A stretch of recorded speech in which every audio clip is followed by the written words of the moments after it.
Ang halimuyak ng mamahaling pabango at alak ang sumalubong kay Marco de Villa pagpasok niya sa Elysian Lounge. Mahina ngunit mapang-akit ang tugtog, sinasabayan ng mga tawanan na para sa kanya ay isang malaking insulto. Bawat ilaw na kumikislap, bawat tunog ng basong nag-umpugan, ay parang mga karayom na tumutusok sa kanyang pagkalalaki. Hindi siya nararapat dito.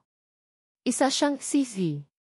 Ang mundo niya ay mga board meeting at mga skyscraper sa Keys, hindi isang madilim na lungga sa Makati na amoy kasalanan. Ngunit narito siya. Dahil narito rin ang asawa niya. O mas tamang sabihin ang dating asawa niya.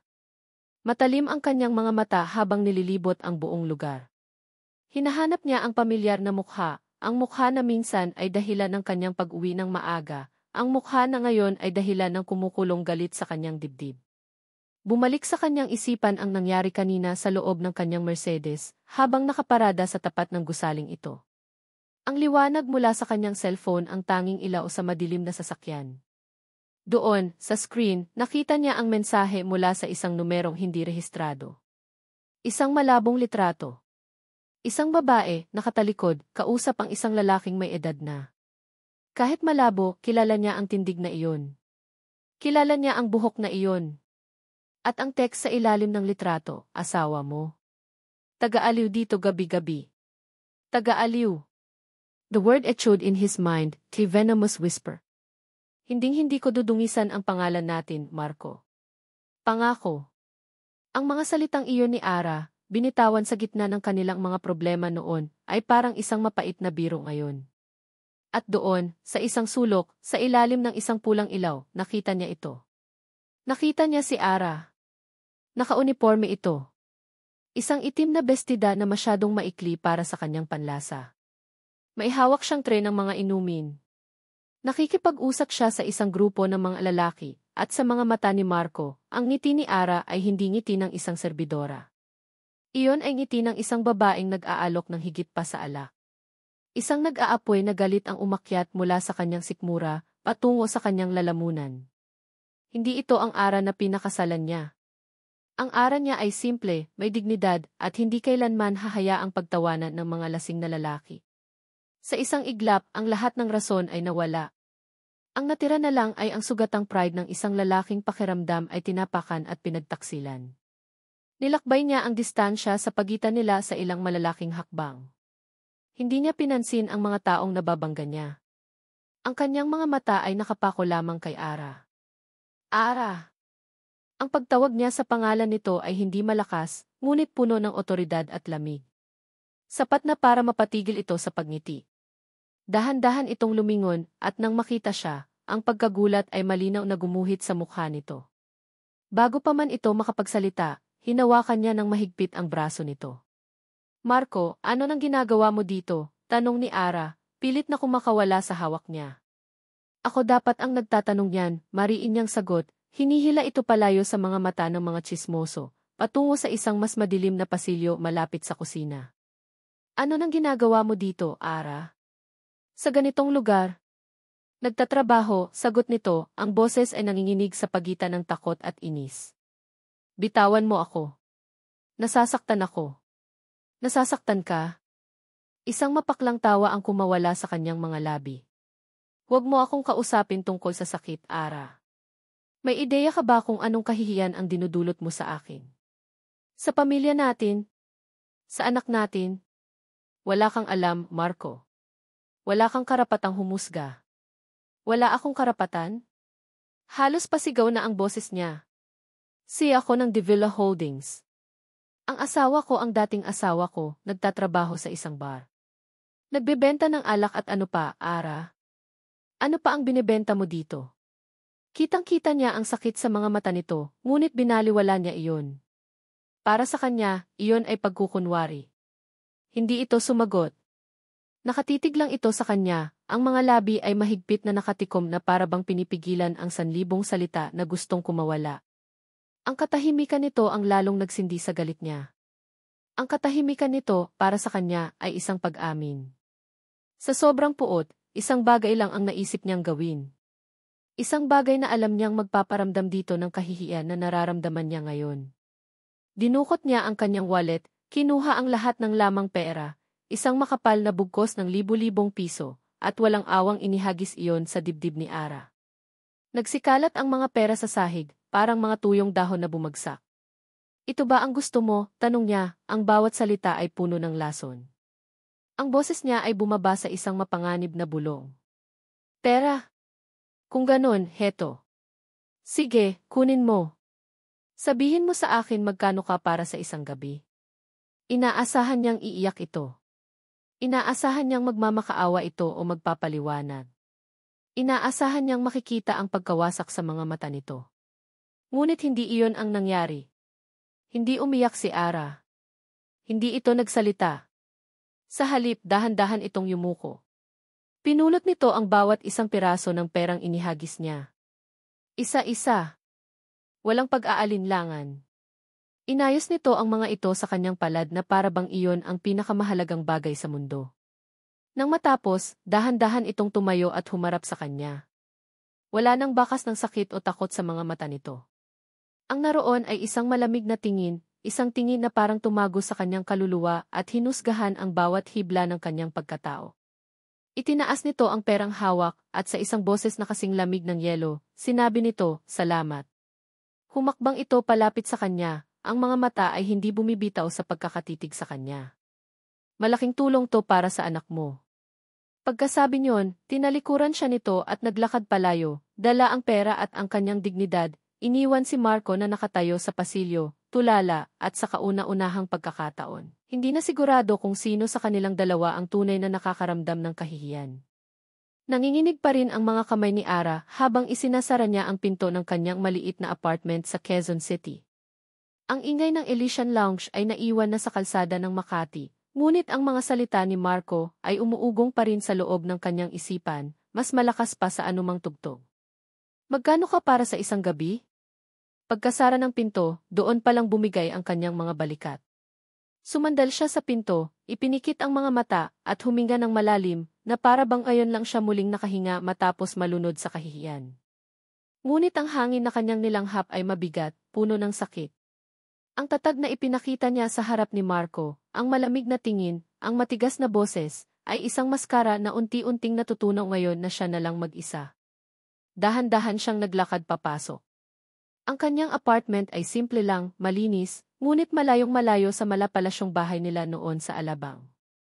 Bawat sulok ng maliit na espasyong ito ay paalala ng buhay na meron siya ngayon. Pumasok siya sa nag-iisang kwarto. Sa ilalim ng mahinang ilaw ng lampshade, nakita niya ang pinakamahalagang yaman ng kanyang buhay. Ang kanyang anak, si Liana, ay mahimbing na natutulog. Sa pagtingin sa payapang mukha ng bata, doon na tuluyang bumagsak ang lahat ng luha na kanina pa niya pinipigilan. Tahimik, walang hikbi, ngunit sunod-sunod. Ang bawat patak ay may dalang bigat ng nakaraan at takot para sa hinaharap. Inilapag niya ang kanyang bag at maingat na inilabas mula roon ang bugkos ng pera na ibinato sa kanya ni Marco. Nakuyom ang kanyang palad.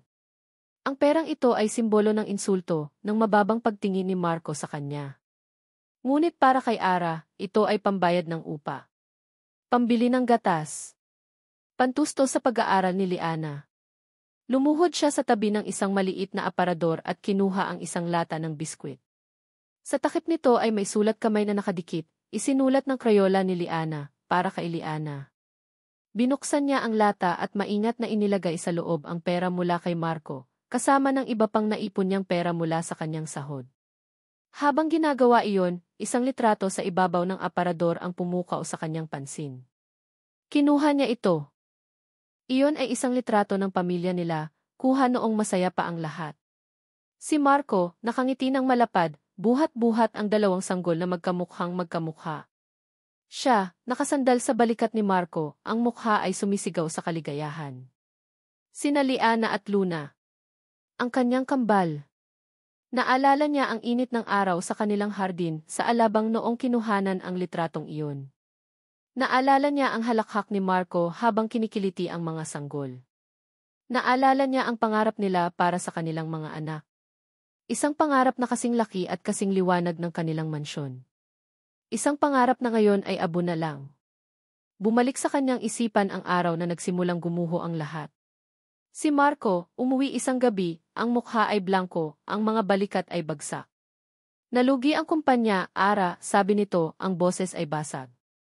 Naloko ako. Ubos lahat. Hindi siya makapaniwala. Ngunit ang mga sumunod na araw ang nagpatunay sa bangungot. Dumating ang mga abogado. Ang mga bangko. Ang mga taong naniningil ng utang na ang mga boses ay parang kulog na yumanig sa pundasyon ng kanilang tahanan. Hanggang sa isang araw, sinabi ni Marco na kailangan niyang umalis. Aayusin ko to, Ara. Babalik ako. Pangako. Umalis si Marco na may dalang pangako. Naiwan si Ara na may dalang 2 anak at isang bundok ng problema. Siya ang humarap sa mga natitirang maniningil. Siya ang nagbenta ng mga alahas. Siya ang nag-impake ng kanilang mga gamit nang paalisin sila sa bahay na minsan nilang tinawag na tahanan. At sa gitna ng lahat ng kaguluhang iyon, nangyari ang pinakamasakit sa lahat. Isang hapon, pagod na pagod siya galing sa paghahanap ng trabaho. Sakay sila ng jeep. Si Liana ay tulog sa isang braso niya, si Luna naman ay gising na gising sa kabila. Biglang may nagdeklara ng hold up. Nagkagulo. Nagsigawan. May nagpaputok ng baril. Ang mga sumunod na sandali ay malabo, isang bangungot na ayaw niyang balikan, ngunit gabi-gabi siyang dinadalaw. Ang amoy ng ospital. Ang mga doktor na nag-uusap sa mahinang boses. Ang pakiramdam ng paghawak sa maliit at malamig na kamay ni Luna, habang ang kamay ni Liana ay mahigpit na nakakapit sa damit niya. Hinarap niya ang lahat ng iyon ng mag-isa. Walang Marco. Isang marahang tunog mula sa kanyang cellphone ang pumutol sa kanyang masakit na pagbabalik-tanaw. Nakita niya ang pangalan sa screen, Tita Belle. Si Isabella Reyes. Ang may-ari ng Elysian Lounge. Isang matalik na kaibigan ng kanyang yumaong ina na tumulong sa kanya noong wala na siyang ibang matakbuhan. Sinagot niya ito, pinipilit na gawing normal ang kanyang boses. Hello, Tita. Ara, Hija, kumusta ka? Tanong ng mabait na boses sa kabilang linya. Nakita ko ang nangyari kanina. Ang asawa mo ba yon? Napalunok si Ara. Opo, Tita. Pasensya na po sa gulo. Huwag kang humingi ng pasensya. Okay ka lang ba? Ang mga sinabi niya di. Okay lang po ako, Tita, pagsisinungaling ni Ara. Sanay na po ako. Huwag po kayong mag-alala. Narinig niya ang pagbuntong hininga ni Belle. Sige, Hija. Magpahinga ka na. Tandaan mo, andito lang ako. Salamat po, Tita. Pagkababa niya ng telepono, dahan-dahan siyang tumabi sa natutulog na si Liana. Hinaplos niya ang buhok nito, pinagmamasdan ang bawat paghinga. Si Liana na lang ang natitira sa kanya. Si Liana ang kanyang lakas. Biglang gumalaw ang bata. Dahan-dahan nitong iminulat ang mga mata, at isang matamis na ngiti ang sumilay sa mga labi nito nang makita siya. Mommy, Yeve, baby. Matulog ka na ulit, malambing niyang bulong. Ngunit may tanong sa mga mata ng bata. Isang tanong na matagal na nitong gustong itanong, isang tanong na dumudurog sa puso ni Ara sa tuwing maririnig niya ito. Mommy, kailan po babalik si Daddy? Niyakap ni Ara ng mahigpit ang kanyang anak, isinubsob ang kanyang mukha sa buhok nito, para itago ang mga luhang muling bumalong sa kanyang mga mata. Ang bigat ng buong mundo ay nasa kanyang mga balikat, at sa simpleng tanong ng kanyang anak, hindi niya alam kung saan kukuha ng isasagot. Ang bawat sulok ng kanyang opisina ay sumisigaw ng tagumpay. Ang sahig na gawa sa mamahaling kahoy, ang mga pader na salamin na tanaw ang buong Bonifacio Global City, ang malaking mesa na gawa sa mahogany, lahat ay simbolo ng kapangyarihan. Ngunit sa mga sandaling ito, pakiramdam ni Marco de Villa ay siya ang pinakaaba sa lahat. Hindi maalis sa isip niya ang eksena sa Elysian Lounge. Ang lamig sa mga mata ni Ara. Ang paraan ng pagpulot nito sa pera. At ang mga huling salita nito na parang sampal sa kanyang mukha. Malaking tulong to para sa anak mo. Anak niya. Hindi anak nila. Paulit-ulit na umikot iyon sa kanyang isipan, isang palaisipan na hindi niya maintindihan. Galit ba iyon? O isang pag-amin na kailangan talaga nito ng pera? Ang pagkalito ay unti-unting kumakain sa kanyang galit, at iyon ang mas lalong kinaiinisan niya. Kailangan niya ng kausap. Isang taong makakaintindi. Isang taong kakampi sa kanya. Kinuha niya ang kanyang cellphone at tinawagan ang nag-iisang tao na pinagkakatiwalaan niya ng lubusan. Victor. Ilang oras lang ang lumipas, magkaharap na sila ni Victor Clemente sa isang high-end bar sa Giz. Ang lugar ay kabaligtaran ng Elysian Lounge, elegante, tahimik at para sa mga taong tulad nila. Pare, ano nang nangyari? You look like hell, bungad ni Victor, ang mukha ay nagpapakita ng tunay na pag-aalala. Si Victor ang kanyang matalik na kaibigan, ang business partner na kasama niya mula sa simula. Ang taong alam ang lahat ng pinagdaanan niya. Naglabas ng isang malalim na buntong hininga si Marco at ikinuwento ang lahat. Ang natanggap niyang text. Ang pagpunta niya sa lounge. Ang komprontasyon. Ang pera. At ang nakakainsultong reaksyon ni Ara. Habang nagsasalita siya, nakikinig lang si Victor, tumatango paminsan-minsan, na para bang dinaramdam ang bawat salita niya. Grabe, sabi ni Victor nang matapos si Marco. Umiling ito na parang hindi makapaniwala. I can't believe she'd do that. Matapos ng lahat, sa ganoong lugar pa talaga siya napunta. Hindi ko alam kung anong iisipin, Vic, pag-amin ni Marco, ang boses ay puno ng frustrasyon.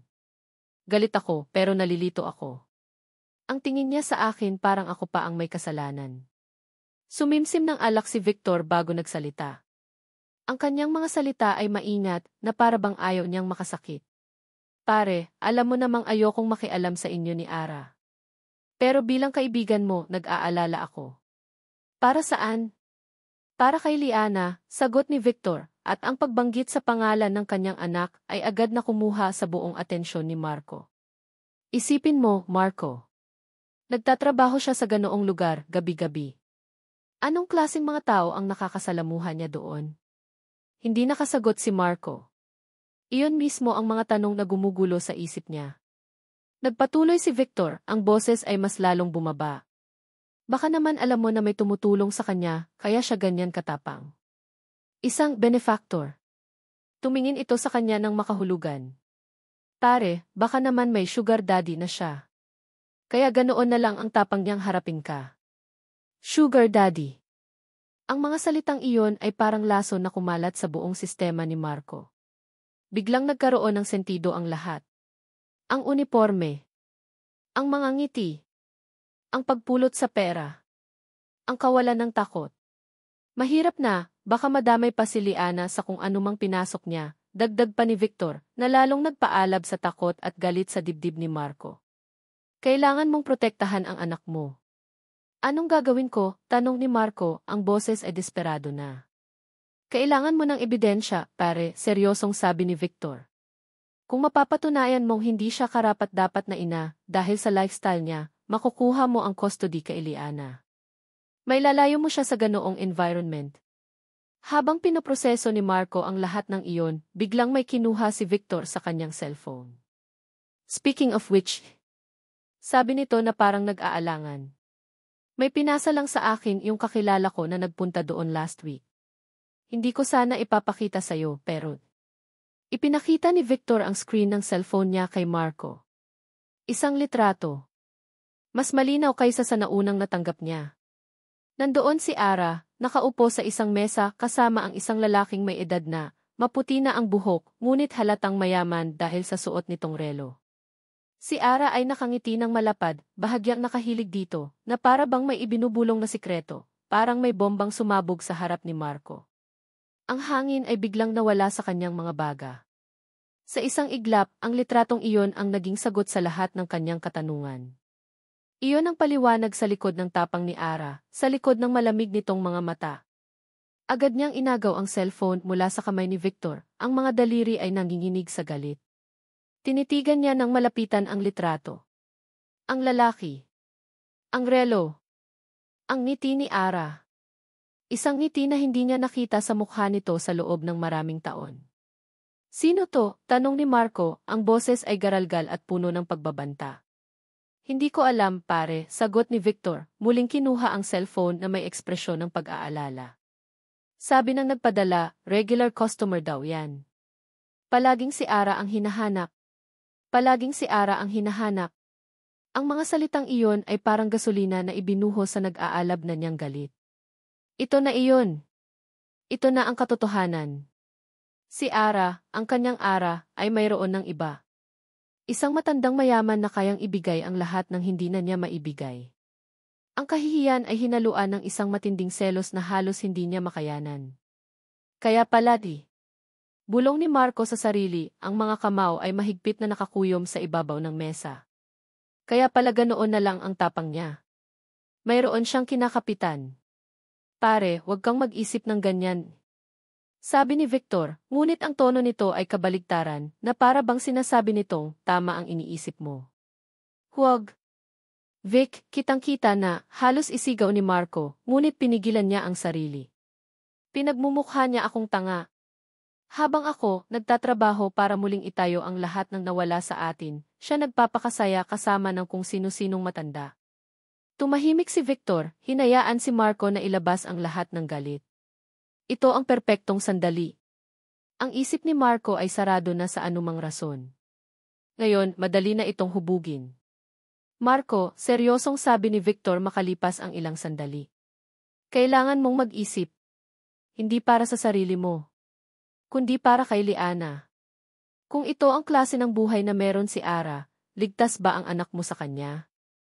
Tumama ang mga salita ni Victor sa pinakakinatatakutan ni Marco. Si Liana, ang kanyang anak na lumalaki sa isang kapaligiran na hindi niya alam kung gaano nakarumi. Biglang nagbago ang ekspresyon sa mukha ni Marco. Ang nag-aapoy na galit ay napalitan ng isang malamig at determinadong tingin. Ang gulo sa kanyang isip ay nawala. Napalitan ito ng isang malinaw na layunin. Kukunin ko si Liana, deklara niya, ang boses ay matigas at walang bahid ng pag-aalinlangan. Tumango si Victor. Iyan ang tama, pare. Pero kailangan mo ng matibay na ebidensya. Hindi sapat ang isang litrato. Kailangan mong patunayan sa korte na isa siyang unfit mother. Kailangan mo ng pruweba na hindi mo maitatanggi. Alam ni Marco kung ano ang ibig sabihin ni Victor. Kailangan niya ng isang taong susubaybay sa bawat galaw ni Ara. Isang taong kukuha ng litrato sa bawat pagkakamali nito. Dinukot ni Marco ang kanyang cellphone. Hindi na siya nagdalawang isip. Kumuha ka ng private investigator, sabi ni Victor, na tila binabasa ang kanyang isip. Iyong pinakamagaling. Huwag mong problemahin ang gastos. Gagawin ko, sagot ni Marco, habang hinahanap ang numero ng kanyang pinagkakatiwalaang abogado. Gagawin ko ang lahat para makuha ang anak ko. Ang gabing iyon, hindi natulog si Marco. Ang galit at determinasyon ang nagpanatili sa kanyang gising. Kinabukasan, lahat ay nakaayos na. Mayroon ng isang pribadong investigador na nakabuntot sa bawat galaw ni Ara. 2 araw ang lumipas. Nasa gitna si Marco ng isang board meeting, ngunit ang kanyang isip ay nasa ibang lugar. Hinihintay niya ang tawag. Ang mensahe. Ang ebidensya na tuluyan ang dudurog kay Ara. Biglang nag-vibrate ang kanyang cellphone sa ibabaw ng mesa. Isang mensahe mula sa isang hindi pamilyar na numero. Ang investigador. Mabilis niya itong binuksan sa ilalim ng mesa, ang puso niya ay kumakabog.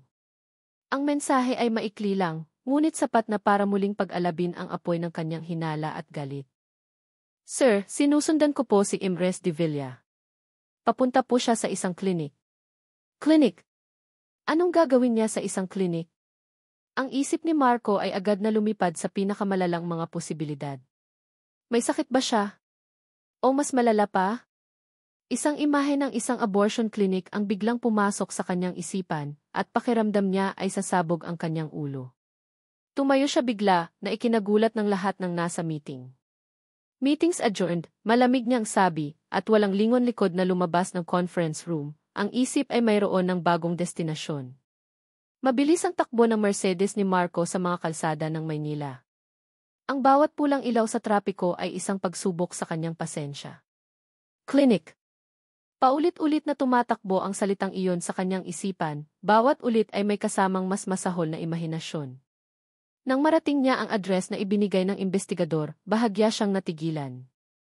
Hindi ito ang inaasahan niya. Ang gusali ay disente, malinis, at mukhang propesyonal. Sa labas ay may nakasulat na pangalan, Alcaraz Psychological and Wellness Clinic. Psychological Clinic. Mas lalo siyang naguluhan. Bakit kailangan ni Ara ng psychologist? Para saan? Ngunit ang pagkalito ay mabilis na napalitan ng hinala. Baka ito ay isang front lang. O baka naman ang stress sa kanyang itrabaho ay umaabot na sa kanyang pag-iisip. O baka ang psychologist mismo ang pinatay niya ang makina at naghintay sa tapat ng kalsada. Ang mga mata ay nakatutok sa salaming pinto ng klinik na parang isang agila na nag-aabang sa kanyang biktima. Bawat minutong lumilipas ay parang isang oras. Ang pag-iisip niya ay isang laso na kumakalat, sinisira ang bawat natitirang alaala ng tiwala. At pagkatapos ng tila walang katapusang paghihintay, bumukas ang pinto. Lumabas si Ara. Mukha itong pagod, ngunit may kakaibang kapayapaan sa kanyang mga mata, isang bagay na hindi nakita ni Marco sa loob ng mahabang panahon. Ngunit bago pa man niya maproseso iyon, may sumunod na lumabas sa pinto. Isang lalaki. Matangkad ito, nasa mga 40, nakasuot ng maayos na damit. Mukha itong kagalang-galang at matalino. Hindi ito ang matandang mayaman sa litrato ni Victor. Ito ay iba pa. Iba pa? Parang may kung anong kumuyom sa kanyang dibdib, isang halimaw na matagal nang natutulog at ngayon ay biglang nagising. Nag-uusap sila ni Ara sa labas ng pinto. Nakikita ni Marco ang paraan ng pagtango ni Ara, ang bahagyang pagngiti nito sa sinasabi ng lalaki. Pagkatapos, ginawa ng lalaki ang isang bagay na nagpatigil sa paghinga ni Marco. Dahan-dahan nitong itinaas ang kanyang kamay at ipinatong sa balikat ni Ara, isang kilos ng pag-aalalay at pag-unawa. Ngunit hindi iyon ang nakita ni Marco. Ang nakita niya ay pagmamay-ari. Ang nakita niya ay pagiging malapit. Ang nakita niya ay ang kumpirmasyon sa lahat ng kanyang pinakamasamang takot. Ang litrato ni Victor. Ang lalaking ito. Lahat ay nag-ugnay. Hindi na siya nag-isip. Ang dugo ay umakyat lahat sa kanyang ulo. Sa isang iglap wala na ang wala na ang rason. Ang naroon na lang ay isang lalaking nasasaktan, nasusuklam, at nasisiraan ng bait sa selos. Binuksan niya ang pinto ng kanyang kotse. Mabilis siyang tumawid ng kalsada, hindi alintana ang mga bumubusi ng sasakyan. Ang mundo sa paligid niya ay naglaho. Ang tanging nakikita niya ay ang kamay ng lalaki na nakapatong sa balikat ng kanyang asawa. "You're making progress, Ara. Be patient with yourself," sabi ni E. Alcaraz. Ang kanyang boses ay mahinahon at puno ng pag-unawa. Tumango si Ara, isang maliit na ngiti ang sumilay sa kanyang mga labi. Sa loob ng isang oras sa sesyon nila, pakiramdam niya ay nabawasan kahit paano ang bigat sa kanyang dibdib. Ito ang kanyang sikreto. Ang kanyang paraan para manatiling buo para kay Liana. "Salamat po, Dossie," sabi niya. "Malaking tulong po talaga." Ipinatong ni E. Alcaraz ang kanyang kamay sa balikat niya. "You're strong. Don't forget that. I'll see you next week." Sa sandaling iyon, sa gitna ng isang panandaliang kapayapaan, isang anino ang biglang tumakip sa sikat ng araw. Bago pa man niya maintindihan kung ano ang nangyayari, isang malakas na kamay ang humablot sa kanyang braso, pilit siyang inilalayo kay Alcaraz. "Marco." Ang pangalan ay lumabas sa kanyang bibig na parang isang hininga ng pagkagulat at takot. Nakatayo si Marco sa harap niya, ang mukha ay isang maskara ng galit na hindi niya pa nakikita kailanman. Ang mga mata nito ay nag-aapoy, nakatitig hindi sa kanya, kundi sa lalaking katabi niya. "Bitawan mo siya." Ang boses ni E. Alcaraz ay kalmado ngunit may diin. Ngunit hindi nakinig si Marco. Binaling nito ang galit na tingin sa doktor. "Sino ka? At bakit mo hinahawakan ang asawa ko?" "Marco, ano ba?" sigaw ni Ara, pilit na kumakawala. Ang mga tao sa kalsada ay nagsisimula ng tumingin. Ang kahihiyan ay bumabalot sa kanya. "Umalis na tayo dito. Nakakahiya." Kahihiyan, tumawa si Marco ng isang tawang walang saya. "Ngayon ka pa nahiya? Matapos kitang mahuli dito kasama ng lalaking to. Ito na ba ang bago mo, Ara? Psychologist. Mas bata-bata kaysa doon sa isa, ah." Ang mga salita ay tumama kay Ara na parang mga suntok. "Ano nang sinasabi mo? Doktor ko siya." "Doktor? O isa lang sa mga kliyente mo sa Elysian Lounge na sinusuklian ka ng therapy?" Sa sobrang sakit ng paratang, hindi na nakapagpigil si Ara. Ginamit niya ang lahat ng kanyang lakas para itulak si Marco palayo. Wala kang alam. Ang baboy ng isip mo. Sinubukan ni si Alcaraz na mamagitan. Sir, I think you're misunderstanding the situation. And Rest de Villa is Jim's patient. Huwag kang makialam dito, sigaw ni Marco at marahas na itinulak ang doktor na muntik ng matumba. Tama na, Marco. Tama na, umiiyak na si Ara, hindi na dahil sa sakit, kundi dahil sa matinding galit at kawalan ng pag-asa. Paano nangyari ito? Paano sila umabot sa ganito? Ang lalaking minahal niya, ang ama ng kanyang mga anak, ay nagmistulang isang halimaw sa harap niya. Hinawakan ulit siya ni Marco, mas mahigpit ngayon. Uwi ka sa akin. Mag-uusap tayo. At itong doktor mo, sisiguraduhin kong hindi na makakapanggulo sa pamilya natin. Habang pilit siyang hinihila ni Marco, patungo sa kotse nito, isang bagay sa loob ni Ara ang sumuko. Pagod na siyang magpaliwanag. Pagod na siyang manahimik. Pagod na siyang intindihin ang isang taong ayaw umintindi. Sa gitna ng kanyang pagpupumiglas, sa gitna ng kanyang mga hikbi, isang pangalan ang kumawala mula sa kanyang bibig. Isang pangalan na matagal na niyang ibinaon sa pinakamalalim na bahagi ng kanyang puso, isang pangalan na hindi niya dapat binanggit. Hindi mo alam ang pinagdadaanan ko, humagulhol siya, ang boses ay basag at puno ng sakit na naipon sa loob ng maraming taon. Hindi mo alam ang tungkol kay Luna. Biglang natigilan si Marco. Ang mahigpit na pagkakahawak sa kanyang braso ay lumuwag. Ang galit sa mga mata nito ay bahagyang napalitan ng pagkalito. Para siyang binuhusan ng malamig na tubig. Luna. Ilang taon na rin mula nang huli nilang narinig ang pangalang iyon. Ang pangalan ng kanilang nawawalang anghel. Ang pangalan ng sakit na sabay dapat nilang pinagdaanan, ngunit mag-isa niyang pinasan. Dahan-dahang binitawan ni Marco ang kanyang braso. Tumingin ito sa kanya, ang dating nag-aapoy na mga mata ay ngayon ay puno ng isang tanong na matagal nang dapat itinanong. Anong kinalaman ni Luna dito? Hindi alam ni Ara kung paano siya nakauwi. Ang biyahe mula sa klinik pabalik sa kanyang apartment ay isang blankong espasyo sa kanyang alaala.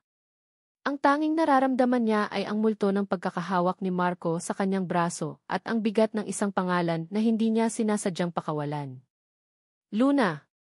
Pagpasok niya sa kanyang apartment, isinara niya ang pinto at sumandal doon, ang tuhod ay nanginginig at nagbabantang bumigay. Ang katahimikan ng kanyang tahanan ay isang malaking kontradiksyon sa Jera na nagaganap sa loob ng kanyang isip. Ang pagbanggit sa pangalan ni Luna ay isang pagkakamali. Isang desperadong sigaw na hindi niya napigilan.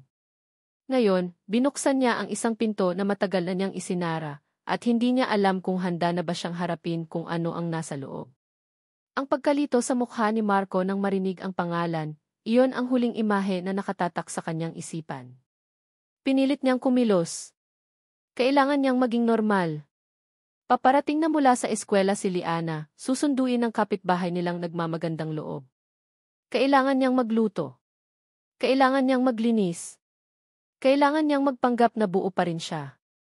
Ngunit habang naghahanda siya ng hapunan, biglang tumunog ang kanyang cellphone. Napatigil siya, ang kutsilyong hawak ay naniga sa ere. Isang hindi pamilyar na numero.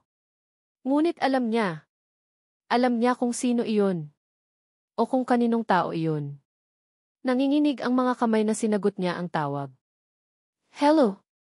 Is this Emrek Ara Candelaria? Isang boses ng lalaki, malamig, profesional at walang emosyon. Hindi si Marco. Mas malala pa.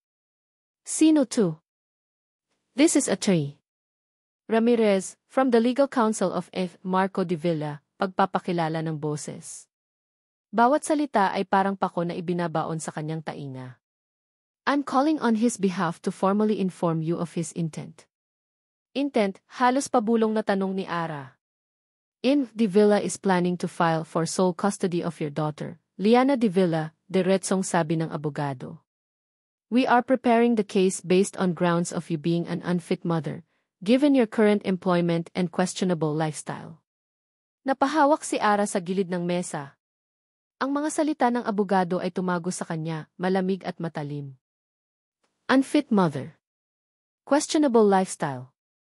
Ang mga paratang ni Marco ngayon ay isinalin na sa legal na wika, mas masakit, mas totoo. If a client has reason to believe that your living situation and your associations are not suitable environment for a child, patuloy ng abogado. We have evidence to support these claims. We advise you to cooperate to make this process less difficult for the child. Hindi makapagsalita si Ara. Ang kanyang lalamunan ay tuyo. Ang kanyang isip ay blanko. Anong ebidensya?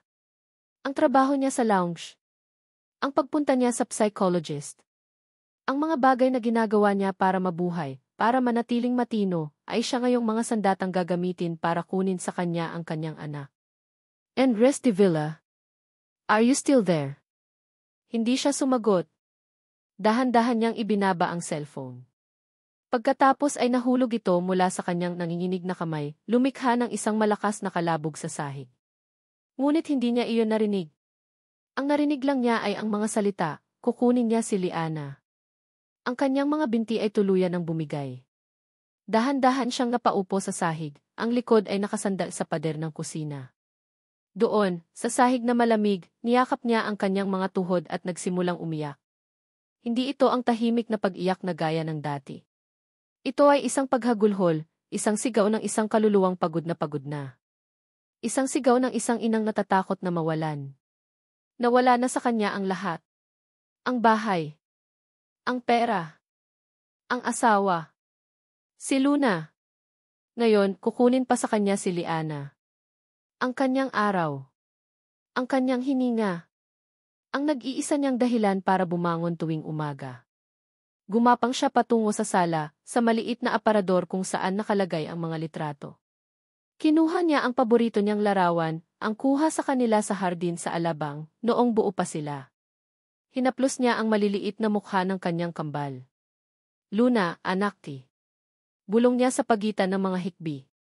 Kukunin niya ang kapatid mo. Anong gagawin ko? Tulungan mo si Mommy, ayoko ng mag-isa. Parang sasabog ang kanyang dibdib sa sakit. Ang lahat ng kanyang sakripisyo, ang lahat ng kanyang pagtitiis, ay nauwi lang sa wala. Ang kanyang pananahimik para protektahan si Marco sa katotohanan ng pagkamatay ni Luna, iyon pala ang magiging dahilan para mawala sa kanya si Liana. Anong laking kabalintunaan? Isang katok sa pinto ang pumutol sa kanyang pagtangis. Hindi niya ito pinansin.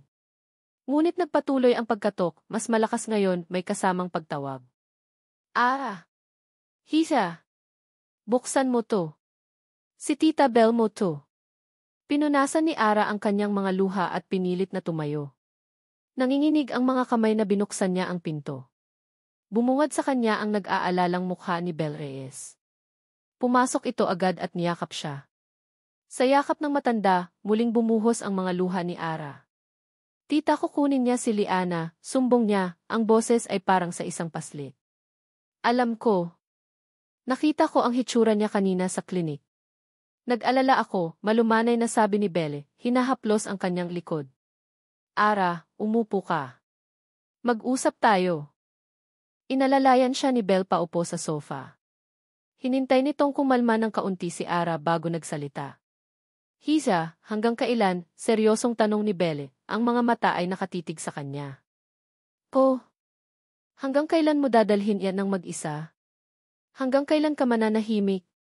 Yumuko si Ara. Ayokong malaman niya. Ayokong isipin niyang kasalanan niya. At ano ang tingin mo sa ginagawa niya ngayon, mariing sabi ni Belle. Ginagamit niya ang pananahimik mo laban sa iyo. Hinuhusgahan ka niya nang hindi niya alam ang buong kwento dahil hindi mo sinasabi sa kanya. Hindi ito pagpaparaya, Ara. Ang pananahimik mo ngayon ang unti-unting pumatay sa iyo at sa karapatan mo bilang ina. Tumagos ang bawat salita ni Belle sa puso ni Ara.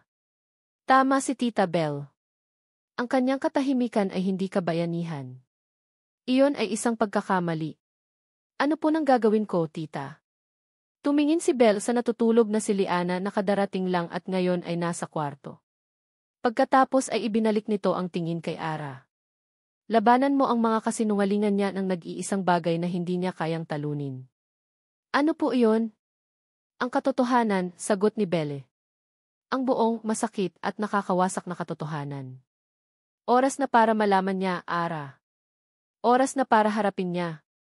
Tumingin si Ara sa kanyang mga kamay, pagkatapos ay sa pinto ng kwarto kung saan natutulog ang kanyang anak. Ang imahe ni Liana na kinukuha palayo sa kanya ay nagbigay sa kanya ng isang tapang na hindi niya alam na mayroon pala siya. Isang tapang na isinilang mula sa purong takot. Tama si Tita Belle. Tapos na ang pananahimik.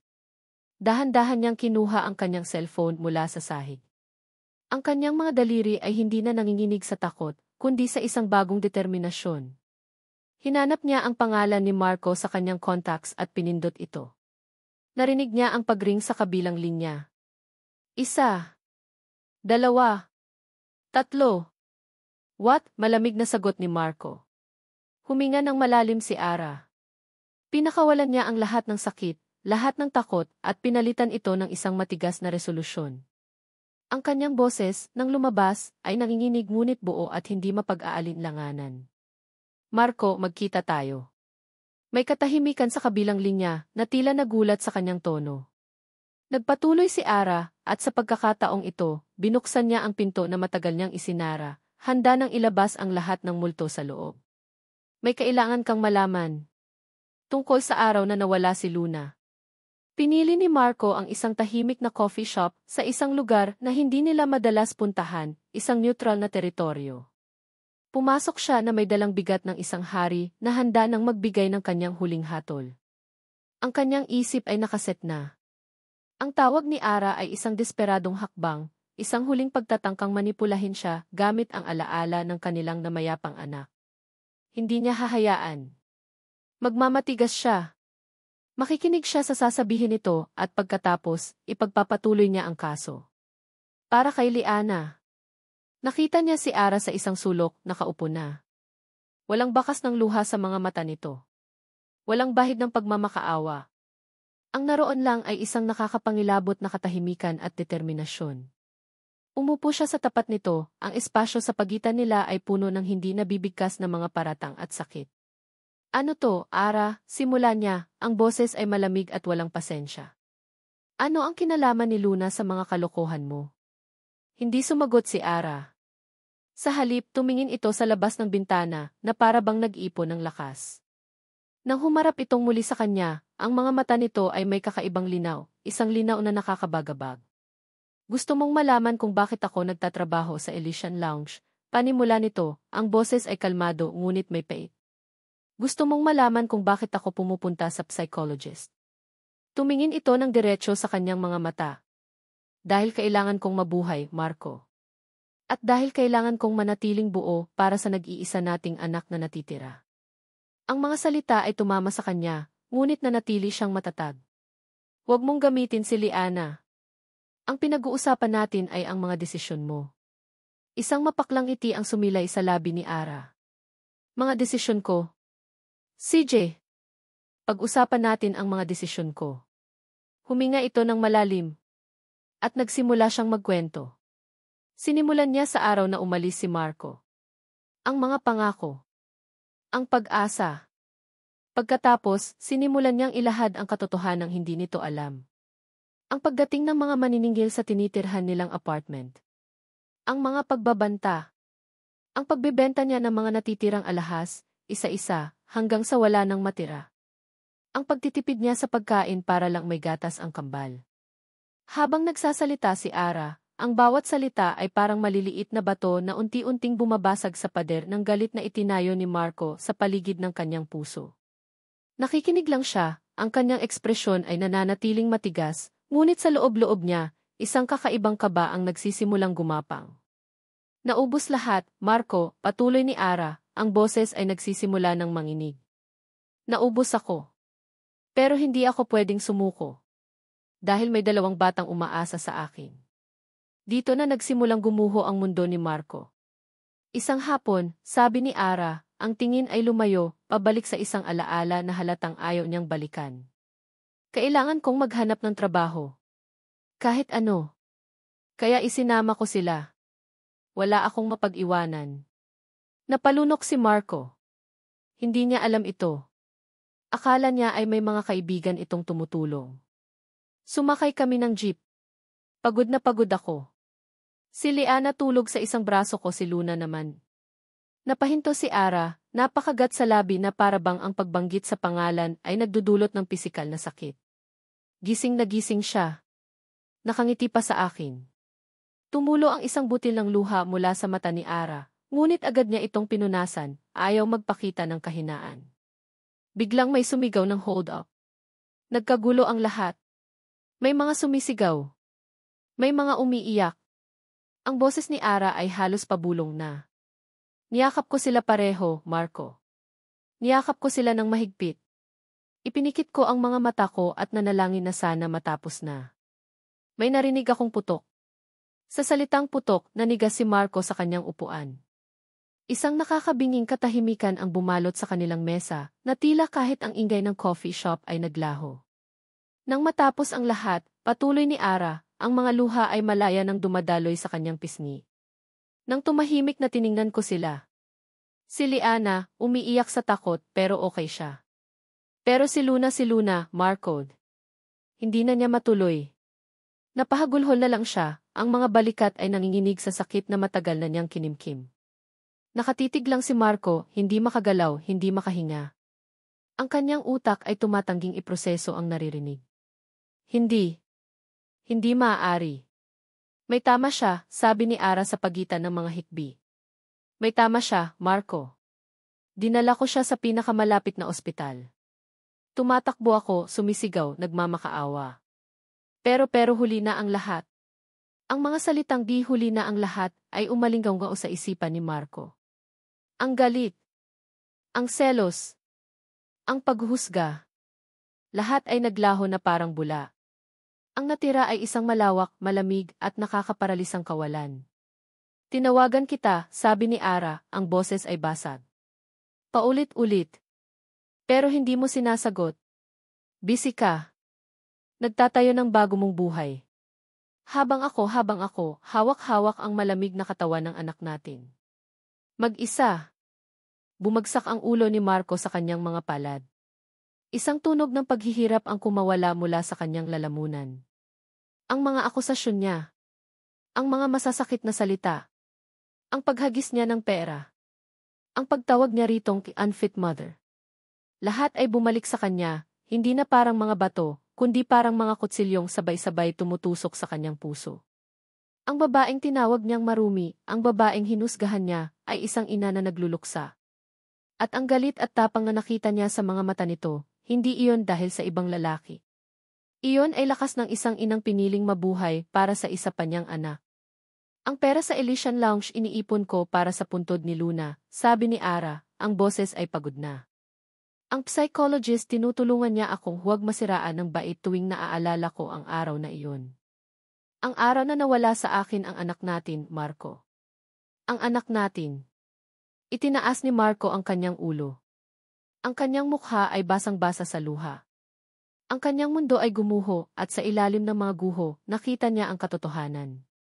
Nakita niya ang kanyang sarili, isang duwag na tumakbo, isang hangal na humusga. Tumingin siya sa babaeng nasa harap niya, isang estranghero na puno ng sakit na siya mismo ang nagdulot. Bakit ni? Ang tanong ay hirap na lumabas sa kanyang bibig, ang lalamunan niya ay barado. Bakit hindi mo sinabi sa akin? Tumingin si Ara sa kanya, ang mga mata nito ay tuyo na para bang naubos na ang lahat ng luha.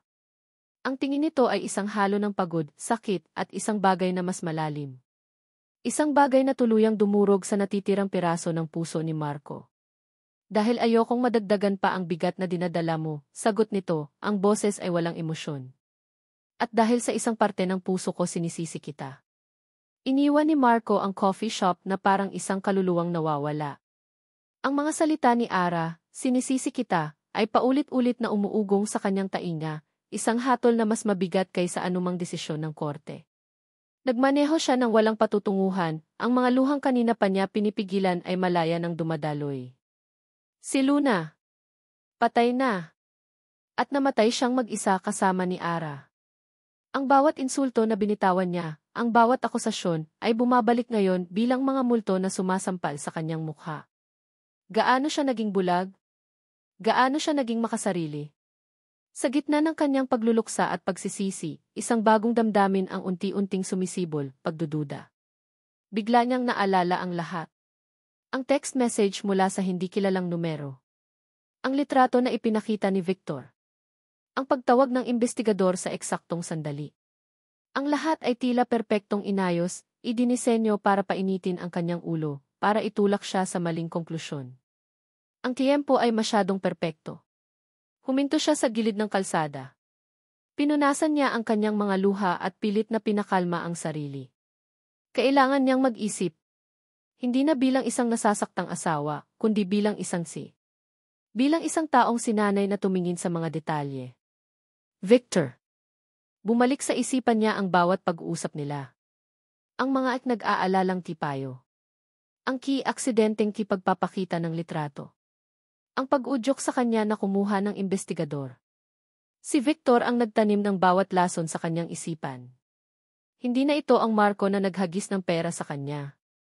Ito ay isang Marco na nag-aabot ng tulong ng walang inaasahang kapalit. Tuwing Sabado, dumadalaw si Marco. Hindi para sa kanya, kundi para kay Liana.